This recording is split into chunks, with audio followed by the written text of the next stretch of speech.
ચતુશ્લોકીના બીજા શ્લોકમાં માયાનું વર્ણન કરે છે. રીતે અર્થમ યત પ્રતીયેત ન પ્રતીયેત ચાત્મની.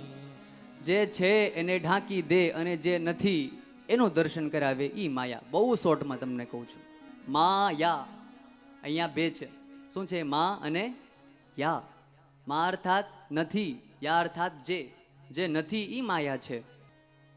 કોઈ છોકરી મસ્ત મસ્ત મેકઅપ કરીને આવેલી હોય, ઓહો હો કેટલી સુંદર દેખાય છે, રૂપાળી દેખાય છે, લાગે ને? પણ વાસ્તવિકતા શું છે? અસ્થિ સ્તંભમ સ્નાયુબદ્ધમ માંસ શોણિત લેપિતમ. હાડકાનું સ્તંભ છે, માંસથી લેપાયેલું છે. ચર્મા વનદ્ધમ, ચર્મથી ઢંકાયેલું છે. કેવો પાત્ર છે? પાત્રમ મૂત્ર પુરુષયો. મૂત્ર અને પુરુષ, ખ્યાલ આવે છે શું કેવું છું? એનું પાત્ર છે. તમે જુઓ ત્યારે કેવી લાગે? ઓહો રૂપાળી લાગે છે, ઓહો ક્યા બાત હે.